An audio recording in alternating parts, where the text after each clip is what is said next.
This is Blender, and in the next 10 minutes, I'll make sure it never feels confusing again. This tutorial is built for future hot surface artists. Think of Blender as a massive marketplace.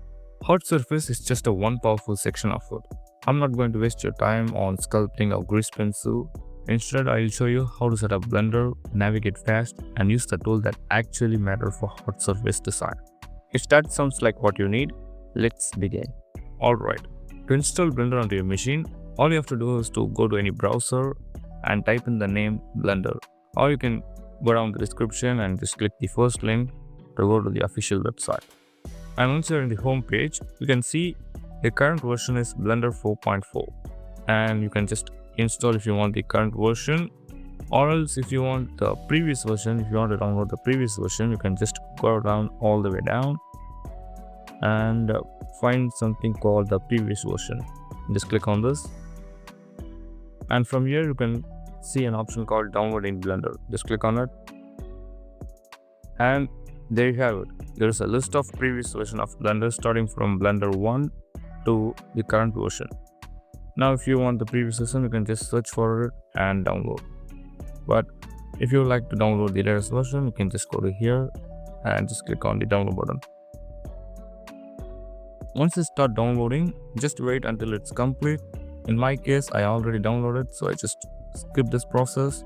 And so once it's completed, just navigate to your downloaded file. So in my case, I have a Blender version. So just click on the one that you download. Just double tap on it. Once you get this page, you can just click on next. It's a very simple installation setup. You can just click on next and just agree to some statements and just click on next and install. Once everything is done, you can see this button. Just click on finish and you're ready to go. Now I'll open my Blender 4.4 version.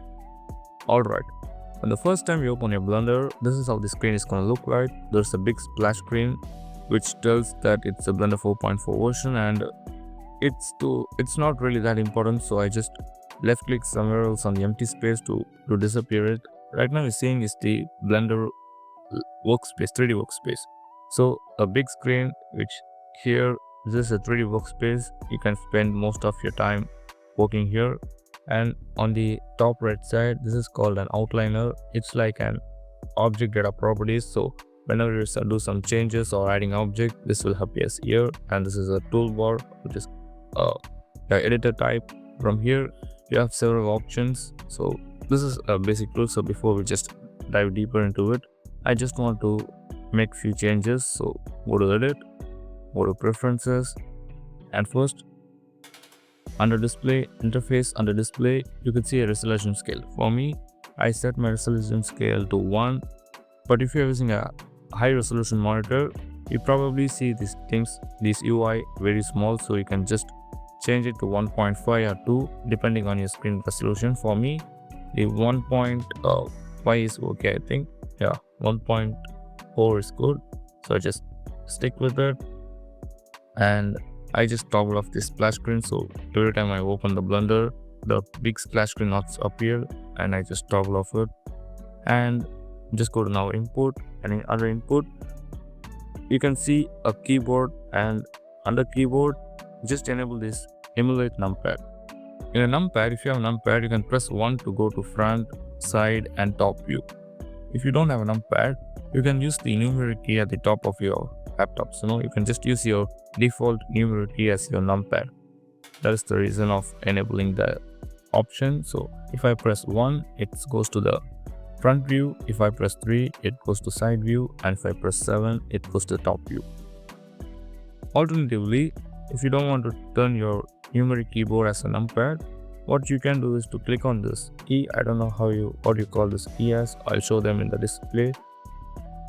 Once you select your object, once you press this key, it will have several options, so you can just move front or top using this key. If you don't want to change your numeric as a numpad, you can just stick with this option. And let's go to the preference one more time, and from here go to the navigation and enable orbit around selection and depth, which is really important. And on the key map, right now the spacebar action is set to play. I want you to turn it into a search, because Play is really useful if you're using an animation stuff. You can see a big timeline at the bottom of the screen. If I press the space bar, it starts playing the animation. Right now we don't have any keyframes and animation, so we don't usually need this timeline and this play button. So what we can do is to change the spacebar action from play to search. Now if I press the spacebar key, it brings me to the search menu. Now I can just search anything I want, and it's really useful. And go to the system. If you have any graphics card, you can just select it here, and though you don't really need to change anything here, and that's all. Just click on save preferences. You're ready to go. First, before we learn the basic tools, I want you to just clean the screen. So what we can do is, there's a big timeline at the bottom, so we don't really need it because we are focusing on hot surface modeling, not animation, so we don't need it. What we can do is to move your 3D cursor somewhere this corner, and you can see the cursor now change into something of plus icon. So once your cursor is changed something like this, just left click and drag it down, and we save some space at the bottom. At the left side, you can see a toolbar, which is really useful for moving your object, rotating and scaling your object. So I don't really recommend using these tools because the shortcut keys is really handy. So what I can do is to press the T key to hide it. And next, let's talk about some basics.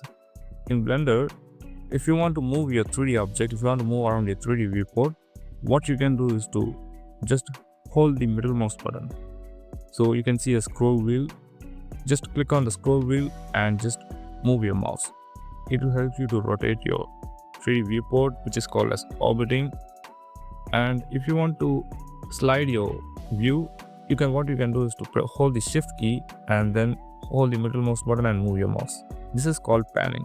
So what you need to do is to hold the shift key, hold the middle mouse button, move your mouse. It is called as a static movement. You go to the left, right, and up and down. It's really useful for if you're angling your camera, but it's really confusing, I know. But for now, just understand there is a two different mode. One is called orbiting and another one is called panning. Next, how to select object in Blender. Right now the cube is selected, that's why you can see it's highlighted with the orange color. If you left click somewhere else on the screen, you could see the highlight is removed. It means it's not selected. So in Blender, if you want to select any object, you can use the left click. For example, I think the view is kind of flipped. Yeah. Now if I want to select this camera, I can just left click on it, it will select it. And same for the lamp and same for the cube. Left click is for selection. What if you want to select a multiple object? In that case, you can hold the shift key and left click on the other object. Now you could see the cube is turned into something like a dark orange. It means it's a previous selection and the light orange is the current selection. So if I hold and click on the lamp, you could see the camera is now turns into a dark orange and the lamp is turns into light orange. So this is how you can select multiple objects. What if you want to select everything at once? If you want to select everything at once, you can just press the A key, which select everything that exists on your 3D workspace. If you want to select anything, just press A, and if you deselect, just right click on somewhere on the screen. That's how you can select and deselect. And there's another option of selecting and deselecting is pressing A and then press A twice, which will deselect, which is not really useful, but I just wanted to show that there's another ways of deselecting the mesh. And next, what we're going to see is to adding or deleting the mesh. So in Blender, to delete anything, you can just select the mesh and press delete, which will instantly delete. Alternatively, when you select your object, press the X. It asks you whether you want to delete or not. So in my case, I want to delete it. Click on S. That's how you can delete your object in Blender. Now let's say if you want to delete everything, press A and press X and it will delete everything. Now your cube is gone. How to add a cube again? What you can do is you can undo the step. Press Ctrl plus Z, which will undo the step, and Ctrl plus Shift plus Z to redo the step. Just like most software, Ctrl Z for undo and Ctrl Shift Z for redo. Next, let's see how to add an object. In Blender, you can have two ways of adding object. First, you have to go here and add object, or else you can just press Shift plus A and add your object. The mesh tab. In the mesh option, you can see several types of shapes here: monkey, cylinder, and there's a lot of shapes. Another way of adding a cube is pressing the spacebar key, and now you can see a search bar is gonna appear. So now you can type in the name like cube or monkey. It will just started adding the mesh. But I would recommend using the Shift plus A because it's really easy comparing to the spacebar key, because you don't have to search. You can just go to mesh and add any object you like. In that case, I just add a cylinder, and that's how you can add and delete your object. So far we learned how to move around your object using mouse.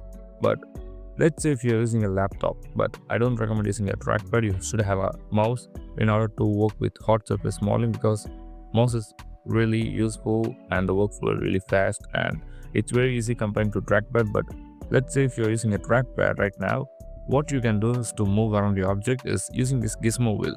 When I move my mouse to the gizmo, it turns something gray. So just left click and just drag to move around your object. This is a one way, but there is an alternate way I found that which really useful for trackpad user is, let me show you. Put your two finger on the trackpad. So just index finger and the middle finger, just put them on your trackpad, then move your mouse, move your trackpad. I mean, you can just orbiting around your object like a middle mouse button, which is really useful. Most people don't even talk about those. I don't know why. And the same for the panning. Just hold the shift key, put your two fingers on the trackpad and move your mouse, move your fingers. And this is orbiting and this is rotating. So this is the one way I found which is really useful for trackpad users. And next what you're going to see is, before we just start seeing some basic operation, let me just explain what is the outliner. The outliner is it's just think of it as a attendance. Whenever a new mesh is generated from here, whenever you just add a new mesh, it will enter its data. Just think of it like an attendance. So when a mesh is generated, the data will be entered here. From here you can do several options. For example, you can just click on the eye icon, which will hide the mesh from your 3D space. For example, if I have a cylinder and if I just click on this eye icon, you can see the cylinder is right now it's hidden. Now if you want to unhide it, you can just re-click on the eye icon, which will bring back the mesh. Alternatively, if you want to hide your object without using the outliner, what you can do is just select your object and press the X key, which will hide your object. To unhide it, press Alt H. And if you want to move your collection, so right now it's under a collection. So if you want to move it into a different collection, what you can do is just select your object and press M key. And it will ask me to choose the collection. Right now I don't have any collection except the collection menu, so I just create a new collection. For example, I create a jack collection and move my object into that collection. Now if I hide the jack collection, the cylinder also hide. Just think of it like a collection as a folder. Inside a folder, this is a file. If you hide the folder, you can't access to the file, right? So the same goes for here. This is really useful if you're using a cutter. For example, if you're just cutting your mesh like this and this, and you can just move all your cutters to one collection, then hide it. So you don't want to collect one by one. That's really handy. But you will understand when we're moving further about how to use it. But just for now, just understand the process. And next what you're going to learn is, right now the cylinder looks so blocky. You can see those line is appears and it's not really looks so smooth. There's a two way of smoothing the cylinder. The first way is increase its resolution. For example, if I shift plus A, let me just delete this shit. First shift plus A and add a cylinder, and I just click on the add cylinder option. You can see it has some options like vertices, radius, depth. So instead of vertices, you can multiply the value. For example, it's 32. Now I just multiply it by 2, which is 64. And if I click on enter, you could see it's kind of a really smooth comparing to the 32 vertices, but still you can see those lines. So the second alternative way of smoothing your mesh is by selecting your mesh, right click and go to shade auto smooth. This will smooth out the things out and really looks so solid. And this is how you can just adding a smoothness to your mesh. Don't just click on the shade smooth, it's really a shade. Just click on the shade auto smooth, which works better. And we learn how to add delete. Next what you're going to learn is basic operation. Now let's add a cube. We just learned how to move around your object, but how to move your object? Interesting question, right? So In order to move your object, you just left click to select it and press the G key, which is used to grab the mesh.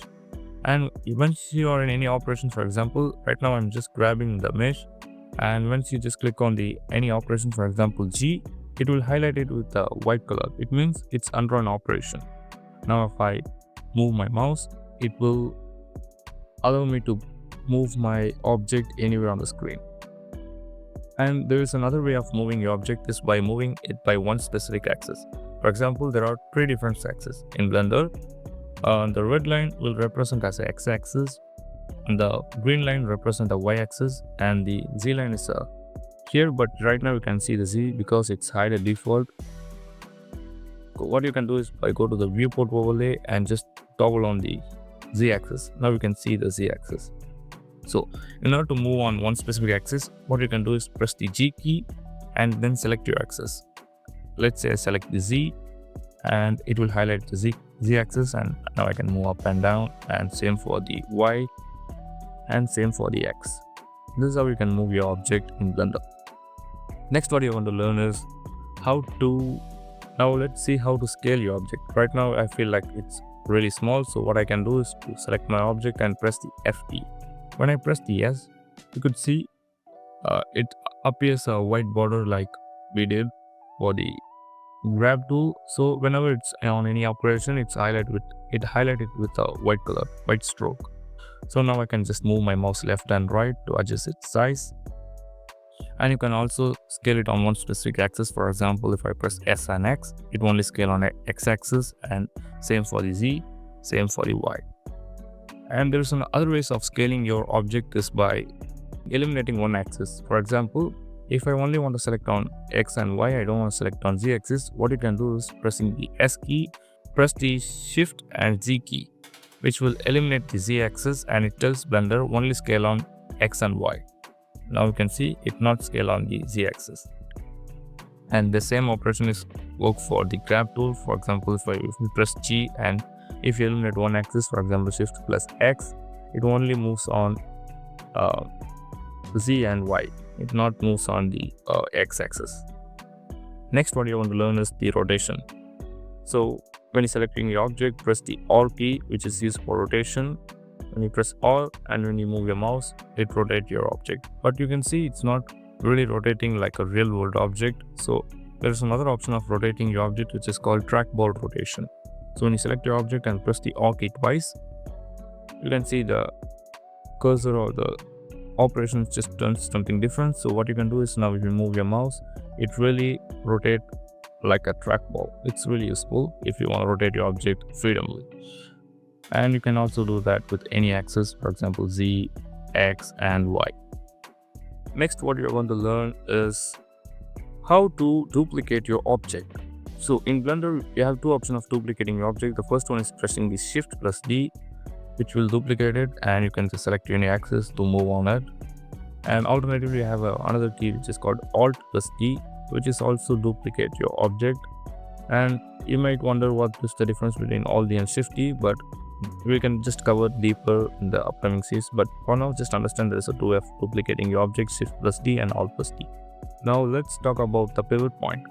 Let me just delete the cube, and once I zoom in, you can see a circular red and white combination circle here. This is called as a 3D cursor. Where the 3D cursor placed, the object will be generated. For example, if you want to move your 3D cursor, just go anywhere you want and just shift and right click, hold the shift key and right click, it will move your 3D cursor where you placed. For example, if I move here, I can move here. What will the job of the 3D cursor? 3D cursors allows to detect the position of your object. For example, if I add a monkey, it will generate from this side, not from the pivot point. The reason for this is because the 3D cursor is placed right now here. Wherever the 3D cursor placed, the object will be generated there. But what if you want to move your 3D cursor to the default position, which is at the center? Well, you could waste your time by just doing the manual work like this, but alternatively, if you want to move it correctly, you can just press the Shift plus S, and once in the menu, you can change it from cursor to world origin. It will move the 3D cursor to its default position, and now if I add my object, it will be at the center. And next what we're going to learn is some movement. For example, there are two types of movement in Blender. The one is precise movement and one is snapping movement. What is a precise movement? Let me show you. So for example, this is a cylinder. So if I want to move it, I can press G plus X. But what if I move it very precisely? So when you press the G and X, hold the Shift key while moving your mouse. And once you did that, the movement is very slow. So you can see the movement is very slow, and if I just want to do a minor change of the adjustment, I could just hold the Shift key and move my mouse. And another one we want to see is the snapping movement. What is a snapping movement? So let me press the G and select the axis, and if I press the Control key and move my mouse, it snaps to the nearest grid. For example, you can see a grid lines here and here all over the screen. If I press G and Control and move my mouse, it snaps to the nearest grid. It's like a one tile pixel by pixel movement. So it's really useful if you want to snap your object to the one grid value. And next what we want to learn, I just almost covered everything, I think. Z, movement, selection. Yeah, let's learn about the zoom in and zoom out. I almost forgot it. So let's say you add your object, and if you want to move it zoom in or zoom out, what you can do is press the Control key and move your mouse, which is a zoom in and zoom out. Or if you want to make it very simple, you can just use your scroll mouse wheel. So in your mouse you have a scroll wheel, so just scroll it up and down, zoom in and zoom out. Alternatively, you could use these tools here, these four tools. The zoom icon you can see here, it's just click on it, left click on it, and just drag to zoom in and zoom out. By the way, it's not really useful. I don't really touch it. And the grab icon, which is called as moving a tool, it's like a panning. And that's all the things that you have to need to know in Blender. And the most important thing I forgot is to saving your changes. For example, if I close this Blender, the previous change setup like factory setting will be loaded. So if I want to load this new setup, what I can do is to go to the file, go to default, and click on save startup file. Once you select that, so when you close the Blender and you reopen it again, you don't have to change all the settings. And that's your first real step into the world of hot surface modeling in Blender. It might feel like a lot now, but trust me, every pro once stood exactly where you are. Keep your curiosity high, your expectation low, and your Blender file saved, always. In the next episode, we'll dive into the tools and modifier that turns simple shape into powerful design. So, if you're serious about leveling up, hit the subscribe button, and I'll see you in the next one.